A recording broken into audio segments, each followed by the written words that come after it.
Hello friends, my self doctor Rakesh और आज हम लोग देखने वाले हैं इलेक्ट्रोलाइट्स के बारे में कि हमारे शरीर के अंदर कौन कौन से इलेक्ट्रोलाइट्स हैं। इसके एग्जांपल देखेंगे, उसका फंक्शन देखेंगे कि कौन कौन से इलेक्ट्रोलाइट्स का क्या क्या फंक्शन है और उसका नॉर्मल वैल्यू क्या है इलेक्ट्रोलाइट्स का। जब आप हॉस्पिटल में जाते हैं तो डॉक्टर लोग लिखते हैं सीरम इलेक्ट्रोलाइट टेस्ट, ठीक है ना। जब वो देखते हैं तो उसमें रिपोर्टिंग में क्या होगा, उसका नॉर्मल वैल्यू क्या होगा, उसका अप्लाइड क्या क्या होंगे, वो जब घट जाए बढ़ जाए तो बीमारी को क्या नाम दिया जाएगा और उसका कैसा ट्रीटमेंट करना है, वो सब भी चीज हम इस वीडियो में देखने वाले हैं। तो सबसे पहले हम लोग समझते हैं डिफिनीशन के बारे में कि आखिर ये इलेक्ट्रोलाइट्स है क्या, व्हाट इज इलेक्ट्रोलाइट्स। तो आयन नोट डाउन भी करते चलेंगे। Ion in a solution, ion in a solution allow it to conduct electricity, to it produce क्या है, conduct electricity. Electricity conduction, electricity या कंडक्शन जो आयन जनरेट करे उसे क्या बोलते हैं हम लोग, इलेक्ट्रोलाइट्स बोलते हैं। एग्जांपल्स हम लोग समझते हैं। तो एग्जांपल्स में सबसे पहले हमारा है क्या, तो सोडियम के बारे में समझते हैं। सबसे पहले हम लोग समझते हैं सोडियम। ये जो सोडियम है, ये दूसरा हम लोग लिखें क्लोराइड, दूसरा क्या है क्लोराइड। तीसरा समझते हैं पोटेशियम, क्लोराइड Cl माइनस बोलते हैं उसको, क्या बोलते हैं, Cl minus chloride. Then potassium, ये क्या हमारा पोटेशियम, इसके ऊपर पॉजिटिव चार्ज होते हैं, ठीक है ना। देन हमारा है कैल्शियम, देन हमारा क्या है कैल्शियम, इसके ऊपर क्या है तो इसमें पॉजिटिव चार्ज 1 नहीं 2 पॉजिटिव चार्जेस होते हैं हमारे ऊपर, ठीक है। उसके बाद हम लोग समझते हैं तो बाइकार्बोनेट के बारे में। बाइकार्बोनेट इसके लिए करेंगे HCO3 एंड निगेटिव चार्ज होता है, 1 निगेटिव चार्ज इस पे, ठीक है। देन हमारा समझते हैं फॉस्फेट के बारे में। फॉस्फेट भी ये क्या है PO4, फॉस्फेट के समझते हैं, इसमें है माइनस, बट कितने माइनस 3 माइनस, उसको क्या बोलते हैं फॉस्फेट। ये मेनली 6 इलेक्ट्रोलाइट्स हैं हमारे शरीर के अंदर, जो 6 सिर्फ यही 6 इलेक्ट्रोलाइट्स हमारे बॉडी के अंदर है। और कभी भी डॉक्टर कौन सा पानी किसको चढ़ाना है, ये कुछ पर निर्भर, यही तो इलेक्ट्रोलाइट्स पर निर्भर है। इनको ब्लड चढ़ाना है, ऑक्सीजन देना है, नहीं देना है, क्या करना, ट्रीटमेंट मेथड भी इसी पर निर्भर है हमारा, कौन सा फ्लूइड चढ़ाना है यही तो डिसाइड करेगा। देन हम लोग समझते हैं इलेक्ट्रोलाइट्स के फंक्शन के बारे में कि कौन कौन सा फंक्शन हमारे इलेक्ट्रोलाइट्स का है। तो सबसे पहला फंक्शन आप लोग दिखेंगे, permit the generation and conduction of action potential. क्या है एक्शन पोटेंशियल, इलेक्ट्रिकल सिग्नल देने में हमारा काम करता है, इलेक्ट्रिकल सिग्नल देने में। मेनली कहां एसेंशियल, कहां है ये सबसे ज्यादा essential for muscles and nerve impulse. Nerve impulse ये चीज क्या करती है और इलेक्ट्रिकल सिग्नल देती है, और नर्व इंपल्स के नर्व के फंक्शन को मेंटेन करने का काम किसका है, हमारा तो इलेक्ट्रोलाइट्स का है। किसका है तो हमारा मसल्स के फंक्शन को, देन नर्व के फंक्शन को, ये दोनों का फंक्शन कंट्रोल कौन करेगा तो हमारा इलेक्ट्रोलाइट। नेक्स्ट समझते हैं तो बॉडी फ्लूइड मेंटेनेंस। बॉडी के हमारे जो फ्लूइड हैं, 2 तरह के हमने फ्लूइड बताया था आपको, ECF extra cellular fluid and intra cellular fluid, जिसको साइटोप्लाज्म भी बोले थे, सेल के अंदर के फ्लूइड को और सेल के बाहर के फ्लूइड को। मैंने फ्लूइड के बारे में भी बता दिया था, उसका लिंक भी आपको डाल देंगे कि हमारे शरीर में फ्लूइड कहां कहां पे है और किस फ्लूइड को क्या बोलते हैं। देन हम लोग समझते हैं नेक्स्ट ऑस्मोटिक प्रेशर मेंटेनेंस। हमारा क्या करता है ऑस्मेटिक प्रेशर जो है, ये हमारा इलेक्ट्रोलाइट जो है क्या करता है, ऑस्मेटिक प्रेशर को मेंटेन करता है और फ्लूइड कंपार्टमेंट का, फ्लूइड का वॉल्यूम मेंटेनेंस करने का भी काम करता है। अब ये समझते हैं हम लोग कि ऑस्मेटिक प्रेशर है क्या।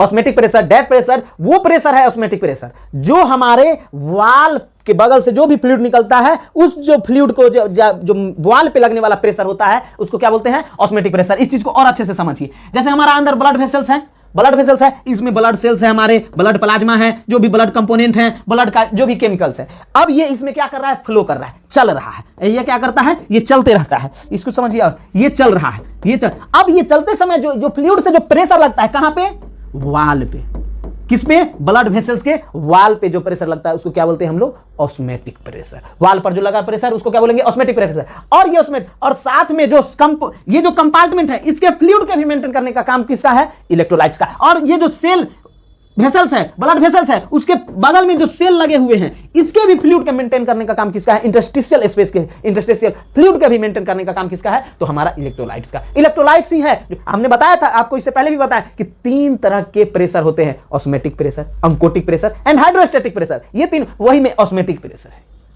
अब नेक्स्ट हम लोग फंक्शन समझते हैं। तो बफर मैकेनिज्म में बहुत ज्यादा हेल्प करता है हमारा इलेक्ट्रोलाइट्स। बफरिंग सिस्टम में, buffering mechanism that mean pH को चेंजेज होने से बचाता है। ब्लड का हमारा पीएच कैसा है, यूरिन का पीएच, ये सब चीजों का मेंटेन करने का काम किसका है, तो हमारे इलेक्ट्रोलाइट्स का है। इलेक्ट्रोलाइट्स ही हमारे बफरिंग मैकेनिज्म में पीएच के मेंटेन करने में हेल्प करता है। नेक्स्ट हम लोग समझते हैं मेनी बायोलॉजिकल कंपोनेंट्स हैं जो हमारे इलेक्ट्रोलाइट्स को मेंटेन करते हैं। अब इस चीज को समझिए कैसे। इस चीज को अगर हम लोग देखेंगे तो जो भी चीजें हैं हमारे शरीर में, जो भी केमिकल्स हैं, जैसे हम एक एग्जांपल लेते हैं कार्बोहाइड्रेट के बारे में। चलिए कार्बोहाइड्रेट, लेकिन क्या है कार्बोहाइड्रेट, नॉन आयनिक है, उसके अंदर आयन है ही नहीं, तो उसको आप पानी में रखिए या बाहर रखिए, कोई चार्जेज नहीं देगा। जब चार्ज ही नहीं देगा तो दैट मींस वो इलेक्ट्रोलाइट्स नहीं है, दैट मींस वो क्या है, इलेक्ट्रोलाइट्स नहीं है। तो इतने सारे हमारे पास फंक्शन थे हमारे इलेक्ट्रोलाइट्स के, ठीक है। अब हम लोग समझते हैं नॉर्मल वैल्यू को। नॉर्मल वैल्यू कितने हैं और कहां कैसे हैं, और हमारे जब आप इन्वेस्टिगेशंस के लिए जब डॉक्टर भेजते हैं सीरम इलेक्ट्रोलाइट टेस्ट के लिए, देन आपको जो रिपोर्टिंग आएगी तो वो नॉर्मल रेंज कहां से कहां तक होगा, इस चीज को साथ में लिखते चले जाएंगे। बता सोडियम के बारे में सबसे पहले समझते हैं। सोडियम अगर है हमारे शरीर में तो नॉर्मल रेंज कितना होगा ब्लड का, तो 135 से लेकर के 155 मिली इक्विवेलेंट, ई कैपिटल और क्यू स्मॉल पर लीटर। इस चीज को ध्यान रखिएगा, ठीक है ना।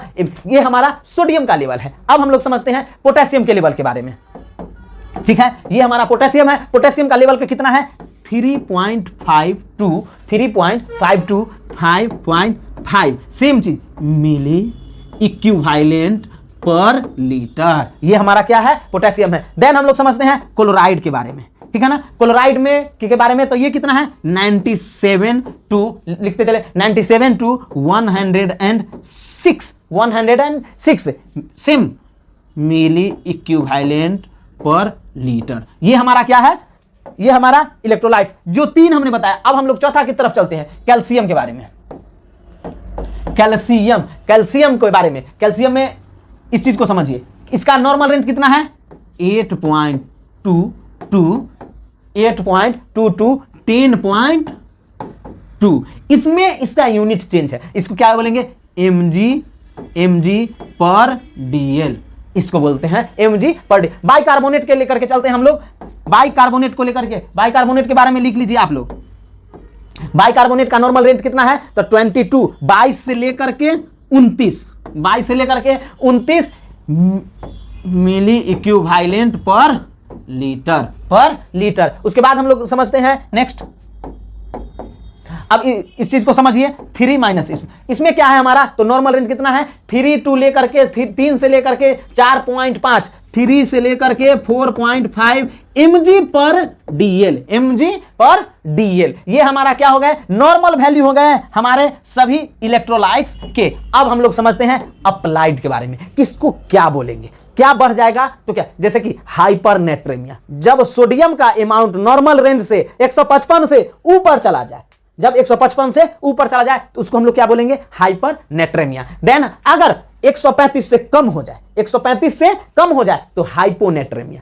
जब इंक्रीज कर जाए तो हाइपर और डिक्रीज कर जाए तो हाइपो, और नेट्रेमिया, नेट्रम एमिया मतलब ब्लड में जब सोडियम की अमाउंट बढ़ जाए तो उसे हाइपरनेट्रेमिया कहते हैं। जब ब्लड के अंदर सोडियम का अमाउंट कम हो जाए उसे हाइपोनेट्रेमिया कहते हैं। अब समझते हैं नेक्स्ट, हाइपरकैलमिया। जब हमारे ब्लड के अंदर पोटेशियम की संख्या, पोटेशियम का अमाउंट इंक्रीज कर जाए तो उसे बोलेंगे हाइपरकैलमिया। जब हमारे बॉडी में अंदर पोटेशियम का नॉर्मल रेंज से कम हो जाए तो उसे बोलेंगे हम हाइपोकैलमिया। देन नेक्स्ट हम लोग समझते हैं, जब आयन का एसिडोसिस, जब ब्लड में हमारा जो है बाइकार्बोनेट का अमाउंट बढ़ जाए तो उसे हम लोग क्या बोलेंगे, एसिडोसिस। और जब वो घट जाए तो एल्कलॉइडोसिस, उसको क्या बोलेंगे फिर हम लोग, एल्कलॉइडोसिस। तो अब कैल्शियम बढ़ जाए तो अगर